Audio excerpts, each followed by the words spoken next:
Hello everyone. Before we start, make sure to like and subscribe to the channel, and leave a comment with where you're from and what time you're watching.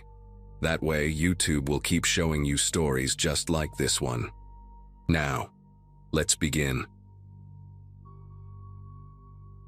I've been a long-haul trucker for about 12 years now, and while I've had my share of strange nights and shady stops, nothing ever stuck with me quite like what happened in Alabama back in the fall of 2019.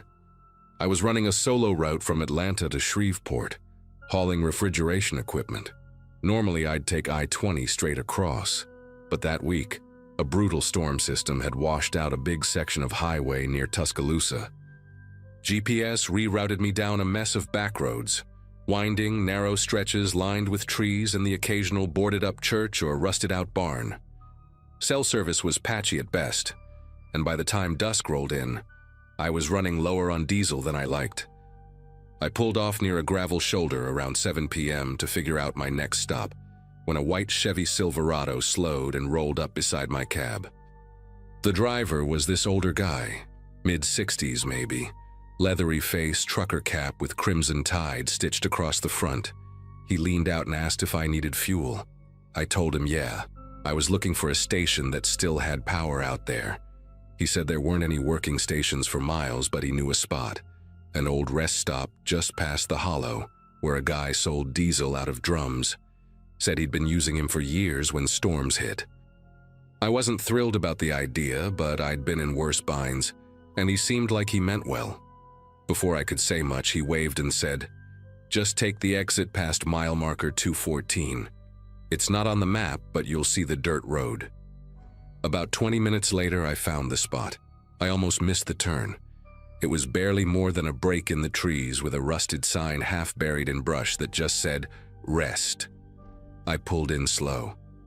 The place looked like it had been hit by a tornado years ago and never fixed. The structure was more of a shed than a building. One wall caved in, part of the roof missing, and what looked like an old vending machine gutted and left out front. But what really made my stomach knot was the silence. No crickets, no wind, just that kind of dead, thick quiet that makes you feel like you're being watched. I left the engine idling and stepped down from the cab. The air smelled weird, like rain-soaked metal and something faintly sweet, almost like syrup but off. As I was scanning the area, a man stepped out from behind the shack. He was tall, thin, wearing a filthy gray shirt with holes in the collar, and cargo pants that were soaked up to the knees. His eyes were watery, like he hadn't slept in days, and he smiled in this slow, unnatural way, like someone playing friendly, but their heart wasn't in it. He raised a hand and called out, "Need diesel?" Then he pointed to a big blue drum behind the building. "Got plenty left." I didn't answer right away. I just kind of nodded and walked slowly around the front of the truck, pretending to check a strap. I didn't like the look of him, and something about the way he kept glancing toward the trees made me uneasy. I glanced at the drum. No markings, no hose, just a rusted spigot near the bottom. Didn't even look like the kind of setup that could actually fuel a semi. I stalled, saying I wanted to check the tank level again. Bought myself some time. That's when I noticed movement in my side mirror. Two men. They were maybe 50 feet back, creeping low between the trees on either side of my trailer. They weren't walking up normal either. They moved in that slow, deliberate way, like they were trying not to snap twigs.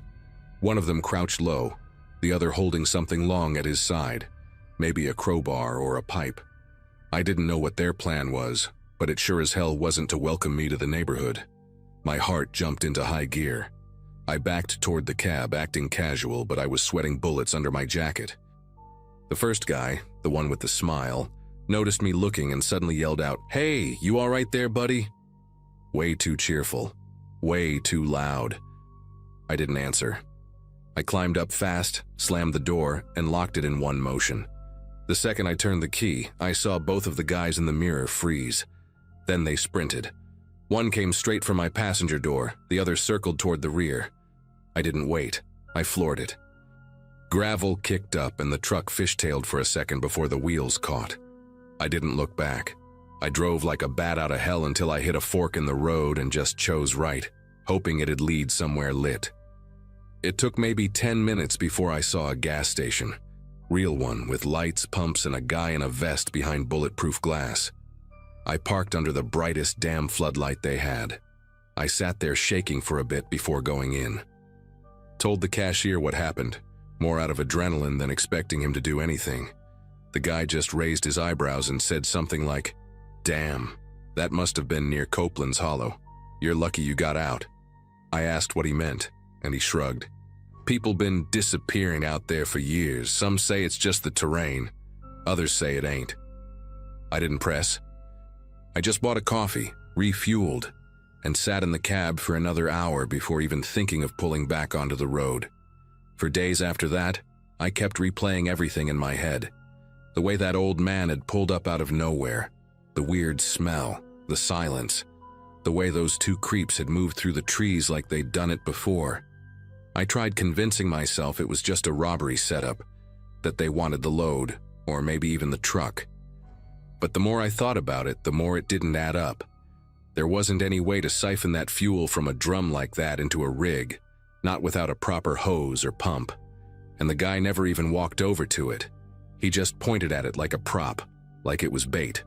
A few weeks later on another route, I was talking with another driver at a truck stop diner near Meridian. We got on the topic of weird detours and sketchy stops, and I mentioned what happened near mile marker 214. His face went pale. He said, "You sure that place was real, that exit?" I pulled out my notebook where I jotted down odd things during drives and showed him. He shook his head and said, "That stretch doesn't have any marked exits for 12 miles. I know. I drove it last week, nothing but woods and fences." That sent a chill down my spine. I went back to check later myself. Drove that whole section. There's no break in the trees, no rusted sign. Nothing. I know what I saw. I remember the trees, the gravel, the warped shack, and those eyes. The kind of eyes that don't belong on someone just trying to help. I don't talk about it often, mostly because people either don't believe me or they do, and that's worse. Because if you believe me, that means there's still something out there. Some trap that sets itself up just long enough to catch the next poor soul who runs low on fuel during a storm. And if you've ever driven through Alabama during storm season, you know how easy it is to feel lost, even on a paved road. Since then, I don't stop at places I don't recognize, no matter how desperate the situation. I keep a reserve canister in my cab, just enough to buy me time if I'm ever running low again. That night changed how I drive, how I sleep, how I trust. I never saw those men again, but I still dream of that place sometimes, always in silence, always just before the sound of gravel crunches beneath boots that aren't mine. I don't know what would have happened if I hadn't driven off when I did. I just know I wasn't supposed to leave.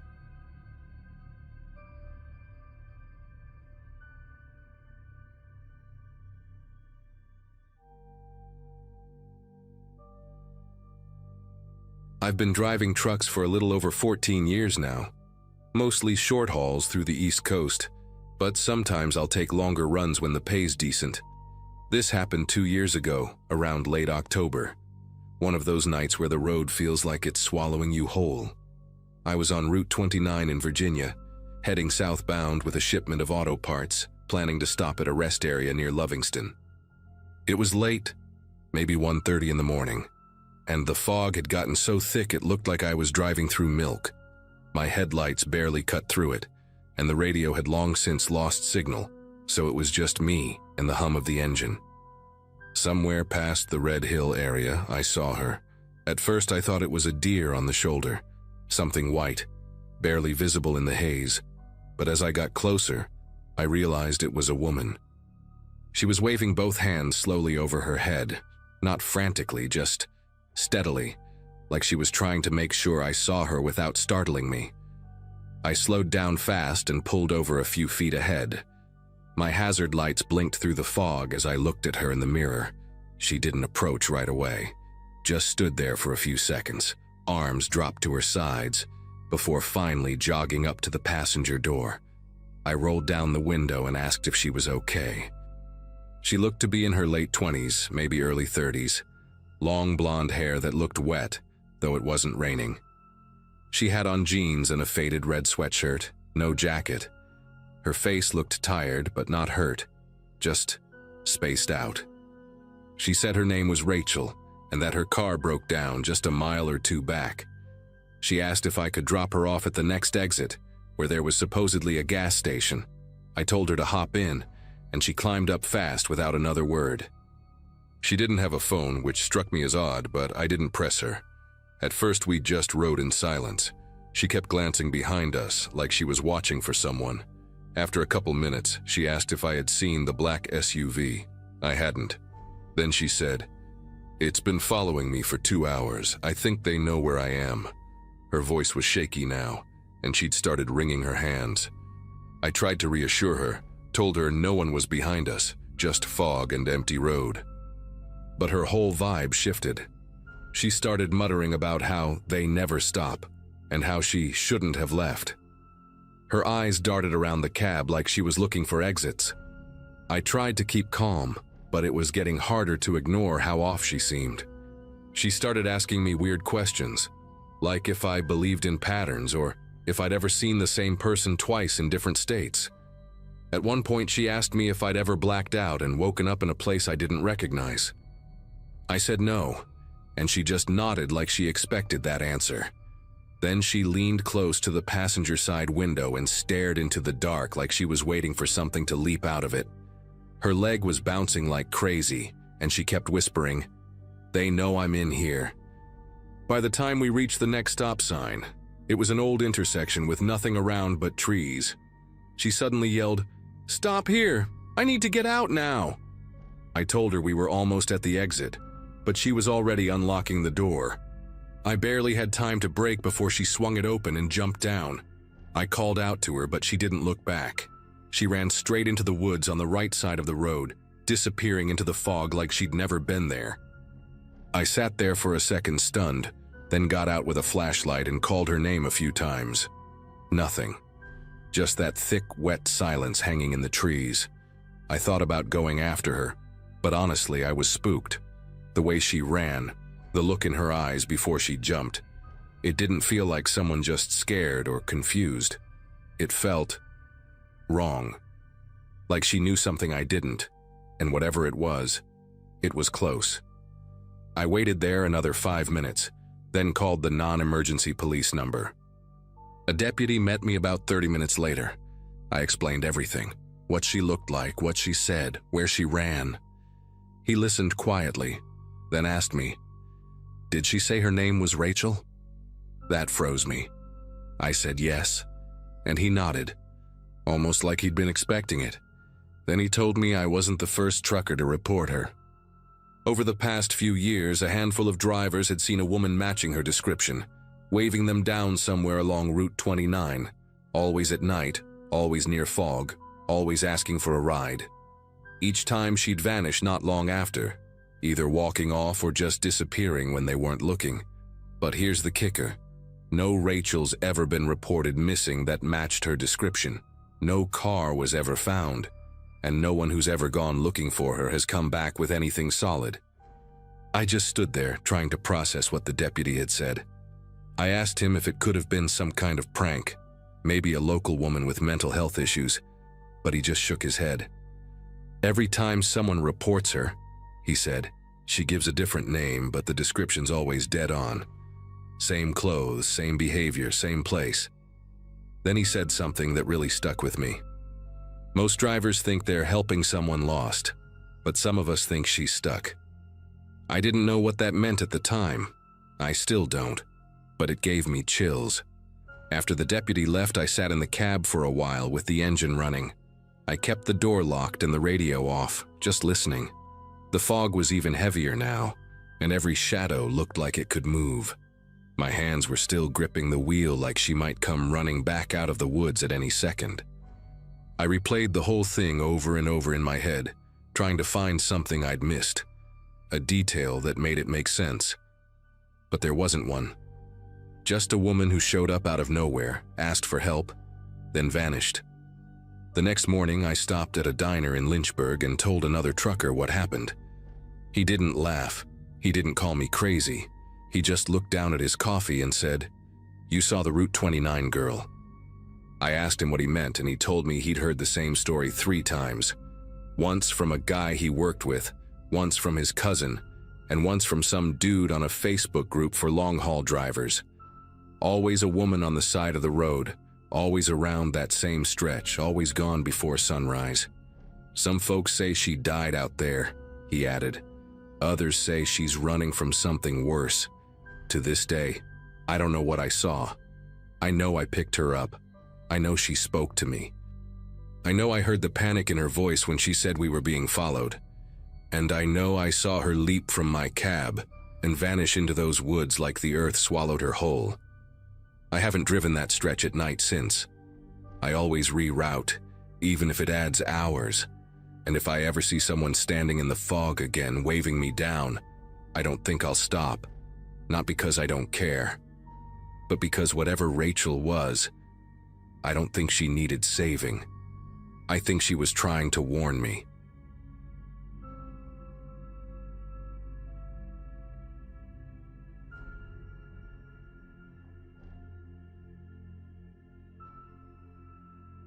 I used to do freelance deliveries back in 2021, mostly out west.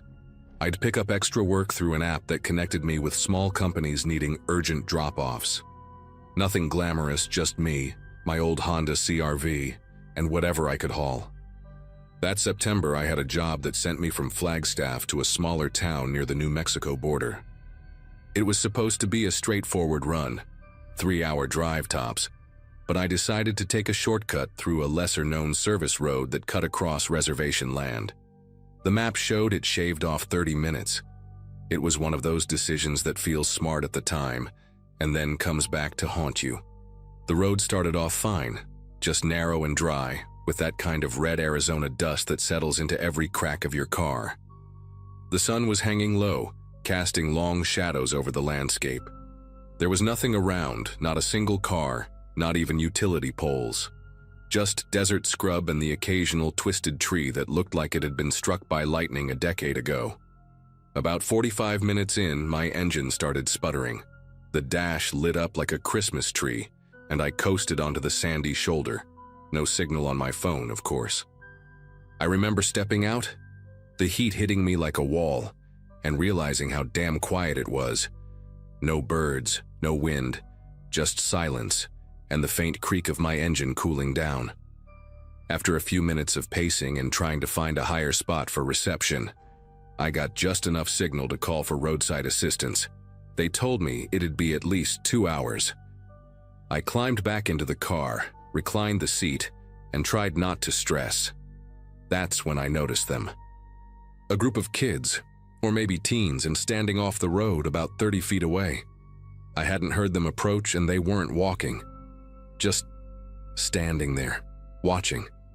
I squinted, trying to make out their features, but the light was starting to fade, and they were backlit by the sunset.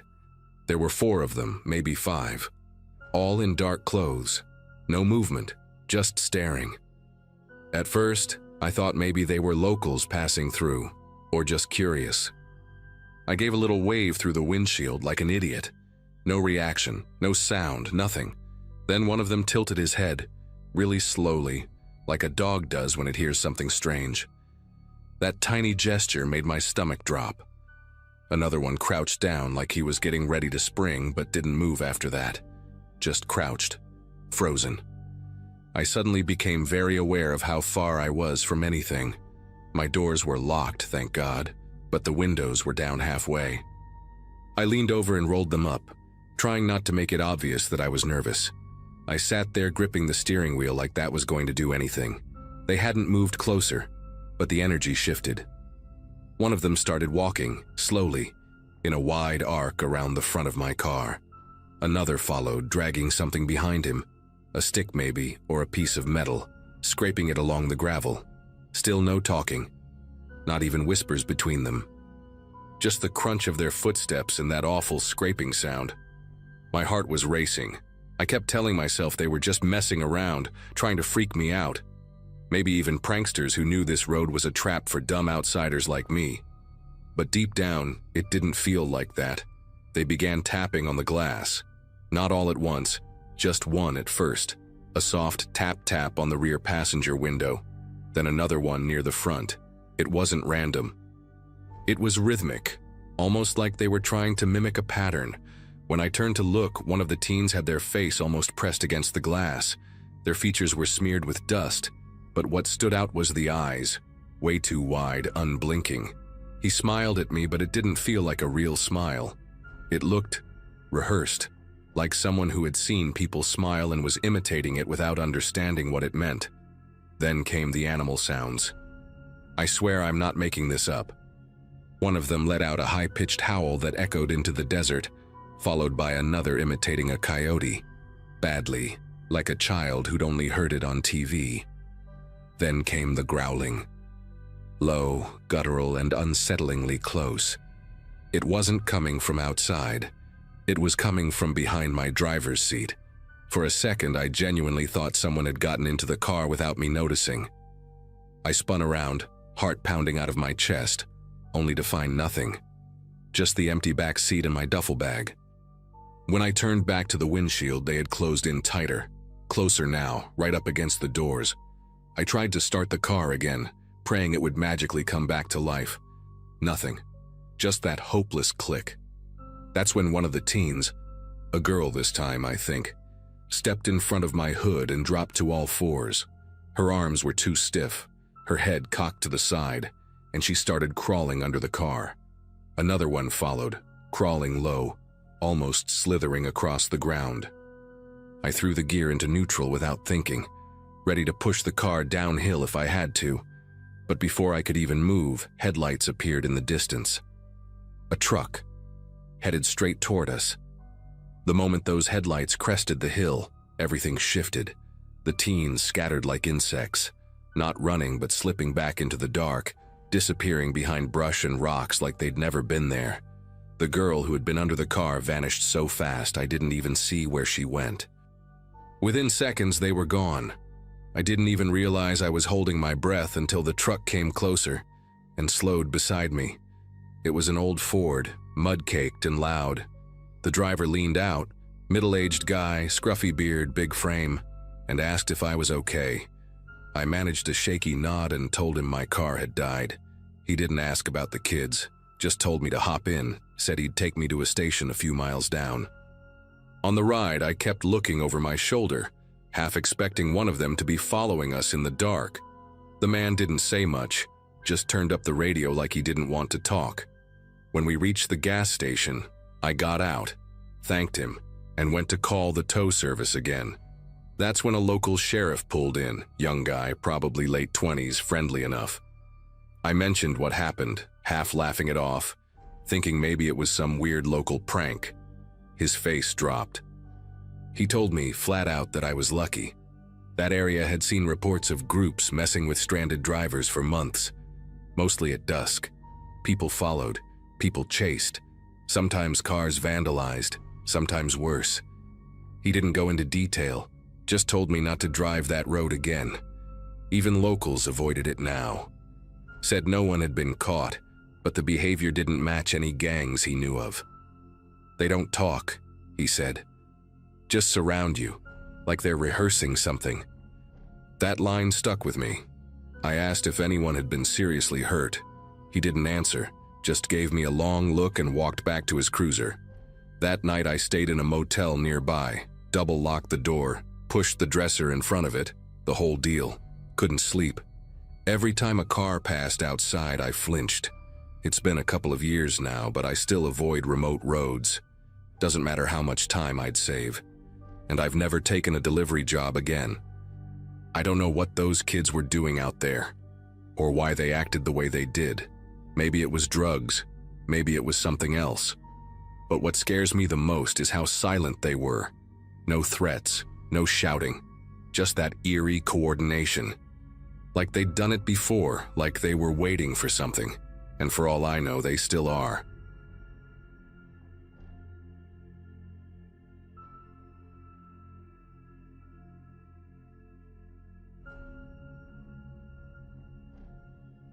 I don't usually post on forums like this, but what happened to me last fall still makes my skin crawl. and I guess I just need to get it out. My name's Rachel. I was 20 at the time, a junior in college, and I'd gone down to Asheville for a long weekend with some friends from school. Just a little break before finals. Mountains, beer, bad decisions. The plan was to catch the 4 p.m. Greyhound back to campus Sunday, but I overslept, missed it by nearly an hour, and had no other way to get back that night. My roommate had an early class Monday and couldn't come get me. That's when I made the mistake of using this travel app I'd only used once before. Ride Match. It pairs you with drivers already headed your way. Harmless enough, right? I found one last ride leaving around 6 p.m. A guy named Brian. His profile photo showed a middle-aged man with graying hair and glasses, smiling next to a golden retriever. His reviews were mostly fine. Nothing glowing, but no red flags either. Said he was headed through Greensboro, which was perfect. I messaged him, and within 10 minutes he replied and sent his car details. It was a silver Ford Fusion. I don't know why, but even as I stood outside waiting for him to pull up, I had this tiny knot in my stomach. Just a flicker of doubt. I brushed it off. Told myself I was being dramatic, and when the car pulled in, Brian rolled down the window, waved, and greeted me with a friendly, "You must be Rachel." I got in. The car smelled faintly like pine air freshener and old coffee. There was a blanket on the back seat, and a reusable water bottle in the cup holder. Totally normal stuff. We made small talk for the first half hour, where I went to school, what I was majoring in, how he used to work in logistics. He talked a little too much, but I figured he was just chatty. He wasn't creepy, not yet. But then he asked if I had a boyfriend. I kinda laughed it off, saying something like, "Yeah, he's pretty protective," even though I was very much single. That seemed to quiet him down for a while, but something shifted after that. His tone got heavier. He asked if I ever felt unsafe traveling with strangers. Said it must be thrilling, being a pretty girl on her own. I remember staring out the window after that, trying to act normal while my heart started picking up speed. We were passing fewer exits now, and I noticed we were no longer on the route my GPS had mapped out. I asked casually, "Hey, this isn't I-40, right?" He just said something vague like, "Shortcuts are faster this time of day." But the farther we drove, the darker it got, and the more I realized we weren't heading anywhere near campus. I told him I needed to use the restroom and asked if we could stop soon.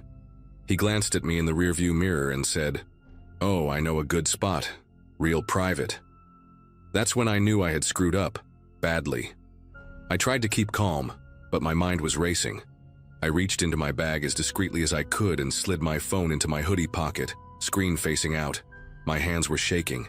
I opened my text thread with my best friend Sarah and typed out, "Something's wrong.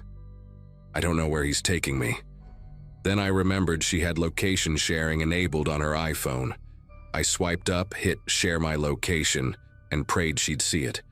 Then I did something I never thought I'd have to do. I held the phone up to my ear and pretended to call someone. I put on my best confident voice and said, "Hey babe, just wanted to check in. Yeah, Brian just took a different route, but I'm sharing my location. You see it?" I said it loud enough for him to hear.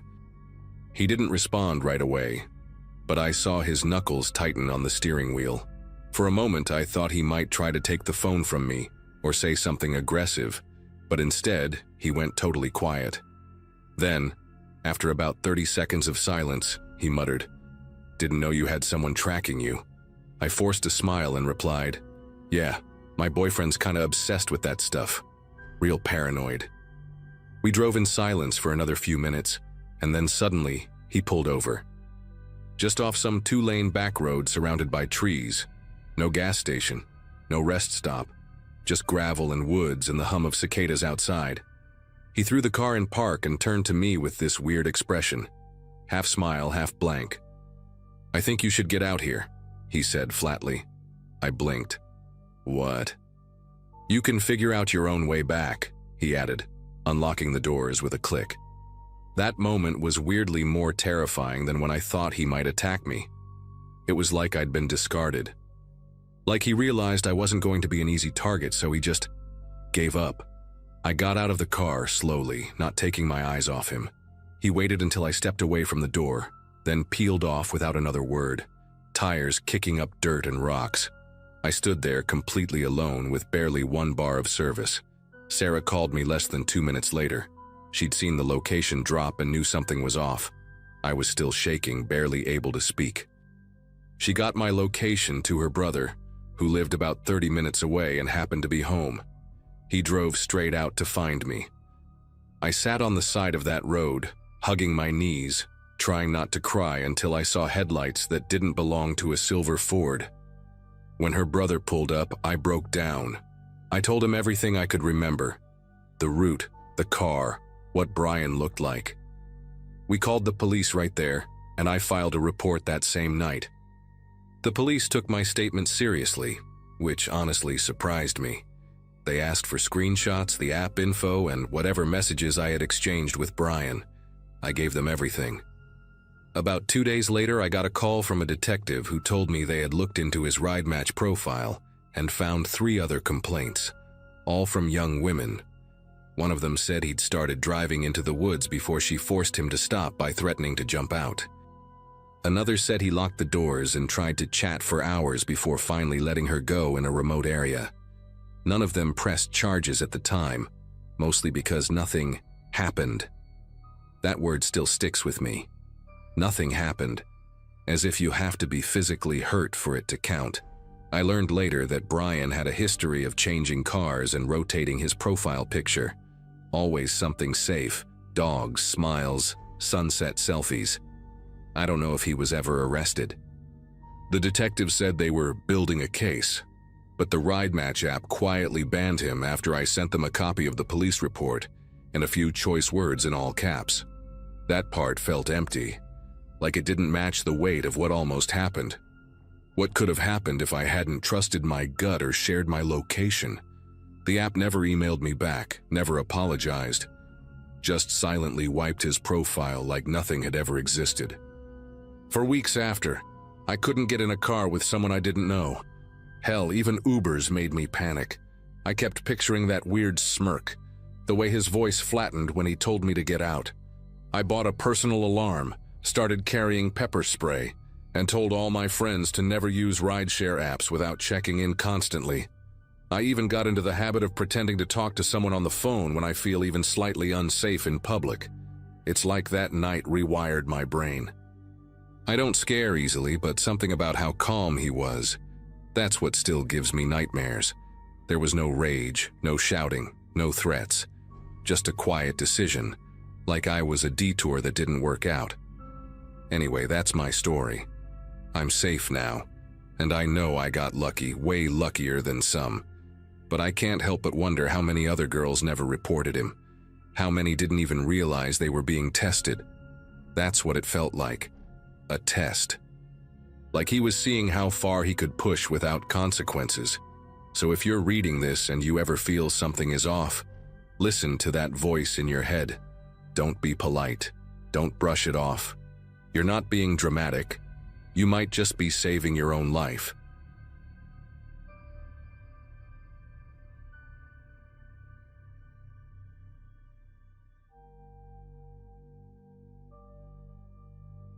Back in the summer of 2016, I was working long hauls for a fuel distribution company based out of Billings, Montana. I'd been driving gas tankers for about 6 years at that point, mostly solo routes, mostly quiet. I was 38, divorced, no kids, and spent more time behind the wheel than in my own apartment. The job had its rhythms, late nights, early mornings, pit stops in ghost towns that barely had names. I actually liked the solitude. That day started like any other. I had a northbound run delivering fuel to a small reservation outpost just past Havre. Clear skies, decent coffee in the thermos, and a Hank Williams playlist on shuffle. Nothing out of the ordinary, until I spotted the pickup. It was an older Ford F-150, dark green, maybe late 90s model. Beat-up body, but it had those brand new high-beam LEDs that practically burned into your mirrors. I first noticed it outside Big Sandy, when I checked my side mirror after switching lanes. Nothing weird. Montana highways are long and empty, so it wasn't unusual to have another vehicle on your tail for a while. But this guy wasn't just behind me. He was glued to me. No matter if I sped up a little or eased off the gas, he matched me perfectly. No attempt to pass, no distance increasing. Just there, quietly tailing. I tried to brush it off. Told myself maybe he was heading to the same town. But after 40 miles of that same damn truck in my mirror, through curves, empty stretches, and even when I took a sudden exit off Highway 2, I started getting that tight feeling in my chest, the kind that says something's off. I took another turn at a gravel county road, not part of my route, just to test him. Sure enough, his tires hit that gravel 3 seconds after mine. That's when I stopped pretending it was a coincidence. I wasn't just being followed, I was being hunted. I didn't want to panic, but my pulse was spiking and my palms were starting to sweat. I grabbed my CB and checked for any other drivers in the area. Silence. No one for miles. The only thing I could think to do was head for the next truck stop I remembered. An old place outside a town called Kremlin. Barely a blip on the map, but it had a service bay and lights, and that was enough. I eased off the county road, made my way back to the main highway, and took the long way in just to see if the guy would stay with me. He did, the entire time. When I finally pulled into the lot, the pickup didn't pull up next to me. It went all the way to the far end near the dumpsters and turned off its headlights. That's when the guy stepped out, alone, carrying a small duffel bag, and he started walking toward me. I didn't even bother shutting off the engine. I jumped out of the cab and walked quickly toward the service bay door, trying to act like I was just stretching my legs. But I was watching him. Every step he took felt calculated. Not rushed, not slow either. Just deliberate. He had a short buzz cut, pale skin, and one of those faces that you forget the second you look away. Totally featureless, like someone you'd pass in a grocery store without a second glance. The duffel bag was black, medium-sized, and he held it low, almost dragging it. No logo, no patches. Just a nondescript bag in the hand of a man who hadn't taken his eyes off me since he stepped out of that truck. I slipped into the service bay through the side door and quietly shut it behind me. There were no mechanics on shift. It was after midnight, but the inside had a landline and a vending machine that still worked. My cell had no signal out there, classic rural Montana, so I went straight for the wall phone and dialed 911. I kept my voice low, trying not to breathe too loud, and told the dispatcher everything: the guy, the truck, the bag, how long he'd been following me. She stayed calm, asked for my location, and told me to stay hidden. Officers were on the way, but it'd take at least 20 minutes. I crouched behind a stack of tires, staring at the narrow glass window in the bay door, waiting to see if that guy was coming. And he was. A few minutes later, I saw the shadow move across the window, just a blur at first, then more defined as he got closer. He didn't knock, didn't call out, just stood there. I couldn't see his face clearly, but I swear he was listening, like he was trying to hear where I was inside. My heart was thudding so loud I was sure he could hear it through the walls. Then, just as suddenly as he appeared, the shadow vanished. I stayed frozen for what felt like 10 full minutes. The next sound I heard was a car door slamming. Not mine, his, but he didn't drive off. I peeked out the far side window of the bay and saw him standing beside his truck now, facing it, like he was just waiting. For what, I didn't know. It wasn't until the first set of red and blue lights flashed down the road that he moved again. He didn't run. He just calmly walked around the back of his truck, opened the driver's side door, and sat down. The officers surrounded him within seconds, 2 cruisers boxing him in. I stepped out as soon as one of them waved to me, hands shaking, trying to explain what had happened. The man didn't protest. He just sat there in his seat, hands on the wheel, eyes forward like he was waiting to be arrested. They pulled him out and searched the truck. I watched from behind one of the cruisers, still shaking, still trying to process that this wasn't some weird dream. When they opened his duffel bag, I saw one of the deputies pause. Then another one walked over, and they both started pulling things out. Rubber gloves, a pair of zip ties, duct tape, a flashlight, a notepad. I couldn't see all the writing on it, but I saw the column headings. Names, license plate numbers, times. One of the cops asked if I had a regular schedule. I told him, yeah, most of us do. We pick up loads around the same time every week. The cop nodded and said, "This guy's been keeping track of drivers. You were marked down for tonight." Apparently, I wasn't the only one. They found 4 other drivers listed by first name, including pickup locations and estimated route times. Some of the plates matched rigs out of Billings and Great Falls. The detective on scene told me, off the record, they'd been tracking reports of similar incidents across the state, but they never had a clear suspect until now. Most drivers never reported being followed. A couple had gone missing over the last year, ruled as accidents or just didn't show up, but nothing ever confirmed. He said I was lucky. That word stuck with me. Lucky. The man refused to speak. No ID on him, no wallet, nothing with his name on it. They eventually traced the pickup to a rental under a fake license.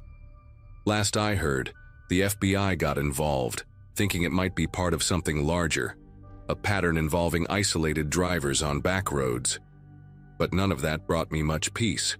I quit long hauls a few months later. I still drive fuel, but only within the city now. I don't do rural routes anymore. Can't.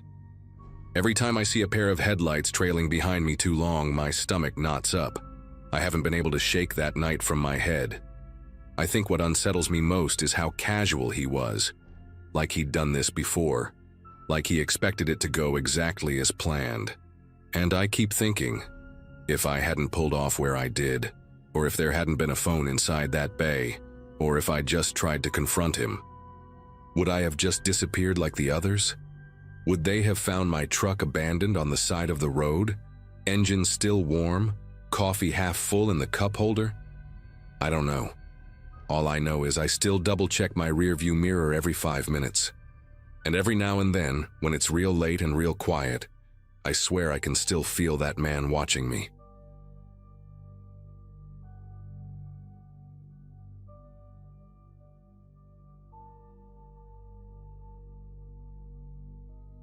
I'm not really the camping type.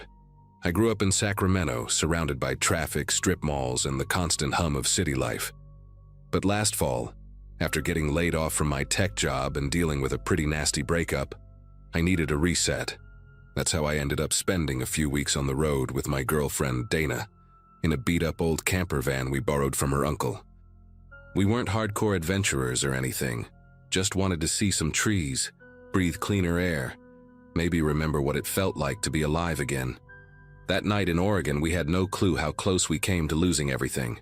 It was mid-October, and we'd been driving through the Cascade Range.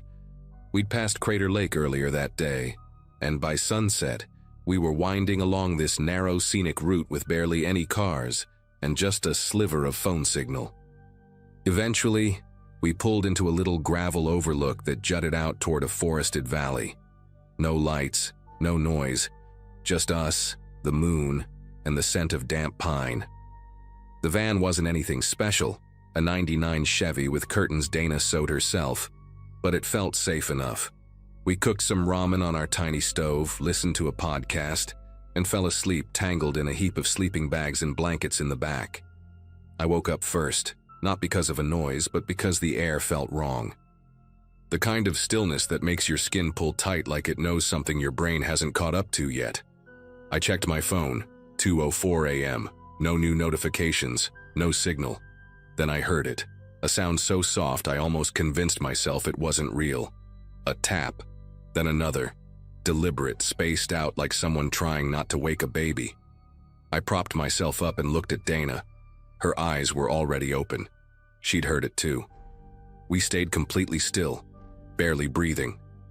The knocks were coming from the rear doors, the ones right behind where we were lying. Dana slowly reached toward the curtain covering the back window and pulled it down just a few inches. I watched her face shift from confusion to terror in real time. Then I looked too. A man stood outside, inches from the door. Middle-aged, long gray beard, dirty jacket. One hand held a flashlight, the other, a crowbar, just hanging at his side like it belonged there. He wasn't knocking to be let in. He was testing to see if we'd react. I don't know how we managed not to scream. I mouthed, "Don't move," and Dana nodded, her eyes glassy with panic. The flashlight beam danced across the window, like he was checking for movement inside. My heartbeat was so loud I thought he'd hear it. Then, without warning, the knocking stopped. For a second I hoped he gave up, but then we heard the sound, a slow scrape of metal against metal. He was jamming the crowbar into the seam of the back door. Testing it. Prying. Dana clenched my arm so tightly her nails dug in. I leaned over, grabbed my phone off the makeshift counter, and prayed that the emergency SOS would work even without service. Thankfully, Dana had shown me how to activate the silent emergency function a few days earlier, after seeing a video about it. I pressed and held the buttons, felt the phone vibrate, and silently prayed it had gone through. We didn't dare speak. The van creaked slightly under the man's weight as he leaned into the door. I could hear him breathing now, heavy and slow, like he was completely calm, taking his time. The metal groaned again, louder. I pictured the door snapping open, his face filling the frame. I reached slowly behind me and grabbed the small camping hatchet we kept next to the bed, though I had no idea what I'd do with it. Then, headlights. Far off, coming up the road. The man froze. I saw the beam of his flashlight jerk toward the approaching light, and for a brief second, he backed away from the van, just a few feet. Then he turned and ran, disappearing into the woods beside the overlook like he'd done it 1,000 times before. I didn't realize I'd been holding my breath until it came out in a gasp. Dana was shaking uncontrollably, whispering, "What the hell was that?" over and over. We didn't move. We didn't go outside. We waited, staring out the back window until the lights finally pulled in behind us. 2 police SUVs rolled up, blue and red flashing in the trees. I flung the curtain open and banged on the glass. An officer, young, short buzz cut, flashlight in hand, ran up to the driver's side and knocked. We scrambled forward and unlocked it. They came in fast, asked if we were okay, weapons drawn, eyes scanning the tree line. We told them everything. One of them listened while the other swept the area. A few minutes later, they told us something that made my stomach drop. We weren't the first to report that man. Apparently, in the last 3 weeks alone, there had been 2 similar calls from hikers and campers along that same stretch of road. Always around 2 or 3 a.m., always the same description. An older man, scruffy, quiet, holding a flashlight, sometimes a tool, sometimes nothing at all. Each time, he vanished before police arrived. But this time, they were closer. One of the officers told us in a low voice, like he didn't want the woods to hear him, that they believed he was a local fugitive who'd been evading arrest for months. He'd assaulted a gas station clerk upstate and was suspected in a string of break-ins across the county. They thought he was camping out in the forest, living off supplies he stole from parked cars and unattended sites. We gave our statements, described his clothes, his face, everything we could remember. The cops stayed with us until dawn, scanning the woods and even bringing in a dog team just as the sun started bleeding over the trees. They found boot prints near the edge of the overlook, fresh ones, heading straight toward where we'd been parked. One of the prints had a weird tread, like part of the sole had melted or been torn off. It was oddly specific. I still remember the pattern. The officer said it matched prints they'd found at another break-in site. That was enough for me and Dana. We were out of there the moment they cleared us to go. We didn't sleep the next night, or the one after. Every creak in the van, every branch tapping the roof, sent us into silent panic. We ended up cutting our trip short and driving straight back to California. I don't think either of us admitted it aloud, but the magic of the open road had died that night. We still talk about it sometimes, but mostly in fragments. Like it doesn't feel real unless we keep it a little blurry. What really gets me is how calm he was. He wasn't angry. He wasn't shouting or trying to scare us. He was methodical, patient. That's what kept me up for weeks, knowing he would have gotten in if we hadn't stayed quiet, if the cops hadn't shown up when they did. I don't know if they ever caught him. Maybe he's still out there waiting for the next van to roll into that overlook, knocking just soft enough to make you doubt yourself. But I do know one thing. If you ever find yourself pulled over in the middle of nowhere, thinking you've found the perfect quiet spot to sleep for the night, don't trust the silence. And whatever you do, don't answer the knock.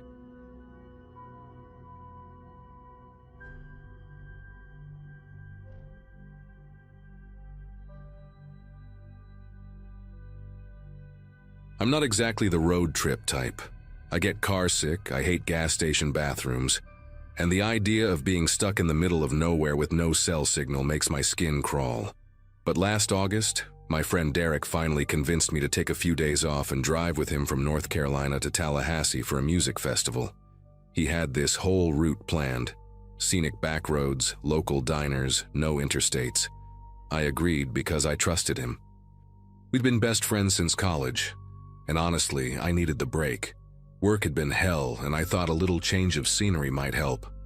I never imagined that middle of nowhere Georgia would be the place where things got seriously messed up. It was the second day of the drive, late afternoon, somewhere outside of Valdosta. We had just left a gas station off a country highway, one of those old ones with a broken ice machine out front, and an old dog tied to a post. Derek missed a turn that his GPS called out too late, and instead of turning around, he figured we'd just loop back around on a different route. At first, the road was paved and lined with trees, kind of peaceful actually. Then the pavement turned to cracked gravel, then to dirt. And then we found ourselves creeping up behind a long line of cars moving way too slow. At first, we thought it was a funeral procession. Black vehicles, no headlights, all moving in perfect sync. But there was something off. No hazard lights, no police escort, and the cars all looked mismatched, like they were just whatever black vehicles these people happened to own. An old Crown Vic, a beat-up Escalade, a van with one of the taillights duct-taped. Derek slowed down behind them and we waited for a chance to pass. But every time we tried to edge over the center of the road, the lead car would drift just slightly to block us. No signal, no hesitation. We laughed nervously at first, like, okay, creepy, but whatever, just backwoods people doing their thing. But after 10 minutes of this slow crawl through cornfields and overgrown fence lines, I wasn't laughing anymore. Something about it didn't feel right. It felt rehearsed. Then the cars started to pull off the road one by one into this open clearing next to a collapsed barn. The wood was gray and splintered, roof caved in, like it hadn't stood upright in 20 years. I felt this drop in my stomach, like when you miss a step going downstairs. The lead car pulled in last and stopped directly in front of us, completely blocking the road. No room to pass, no driveway to turn into. I glanced at Derek, and he was frozen, hands on the wheel, not saying a word.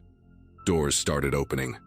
One by one, men stepped out, all dressed in black, not suits, not funeral black, just black pants, black button-ups, black hats like uniforms. None of them looked at us. Not at first. There were maybe 8 of them. All men, no women, no kids.